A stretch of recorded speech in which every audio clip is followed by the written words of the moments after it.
Bitcoin, I just seems like a scam. I was surprised. With us, it was at 6,000 and much lower. I don't like it because it's another currency competing against the dollar. Essentially, it's a currency competing against the dollar. I want the dollar to be the currency of the world. Former President Trump pouring cold water on the Bitcoin crowd, dissing the original cryptocurrency. But just as one former leader is calling it a scam, another world leader making history this weekend at the Bitcoin conference in Miami. El Salvador President Nayib Bukele announced his country is in the process of accepting Bitcoin as legal tender. And when approved, it would make the Central American nation the first to label Bitcoin as an official national currency. President Bukele saying he wants to, quote, design a country for the future, generate jobs, and help provide financial inclusion to thousands outside the formal economy. As we look at Bitcoin, it had been trending much higher earlier today. It is slightly down right now. Let's get to our floor show traders, Tom Hayes and Phil Flynn. This was very interesting. Bukele is a very young leader. Obviously, President Trump is in his 70s.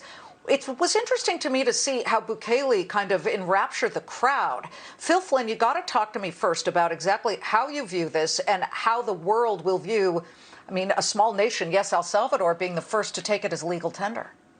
I think it's another step towards the legitimization of cryptocurrency. It's happening. And I think President Trump is right. We all want the dollar to be the dominant currency in the world. But if you want that to happen, you better start moving with the times, right? Right now we have to move the United States towards a digital currency. And I think the Federal Reserve is already talking about that. They're already making plans to do this because that is the future. They are. So I think that what's happening here is that this is the first salvo. It's not going to be the first country that does this. You're going to see a lot of central banks around the globe get into it because it's like infrastructure, right? Our infrastructure is old. Remember, it used to take 10 days to clear a check. Now you can do it instantly. But it's moving much faster than that. And if we don't keep up with the times, the dollar is going to be a dinosaur, and these new cryptocurrencies are going to rule the world.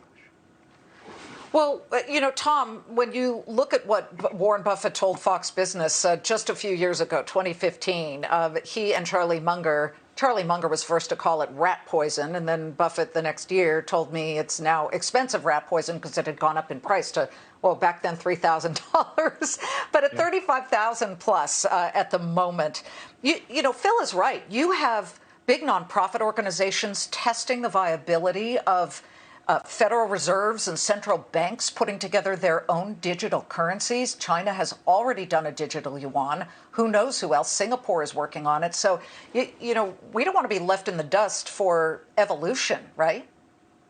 Well, we're the world's reserve currency right now, Liz. So El Salvador has nothing to lose by switching to Bitcoin, but we do. Mm-hmm. History proves most people buying Bitcoin are doing it to hedge inflation, fiat currency printing. But Warren Buffett said that, if you had panicked about the 40,000% increase in our national debt over the last 77 years, you would have lost a tremendous amount of money because you would have bought gold. Let's say you bought $10,000 of gold in 1942 to hedge inflation versus $10,000 of the S&P 500. You would have lost $50 million. The 10,000 of gold became 400,000. The 10,000 of the S&P 500 became 51 million. So in the short term, these non-productive speculative assets, they can do anything. But in the long term, if you want to hedge inflation and money printing, you want to own productive assets with yield. And for my money, you want to own the S&P 500. That's the way to hedge inflation. And I think President Trump is correct. It is potentially questionable, but these things can stay irrational longer than the doubters can stay solvent. We found that out 400 years ago with tulip mania, when the price of a tulip went up to the modern day equivalent of $350,000 before crashing and never returning.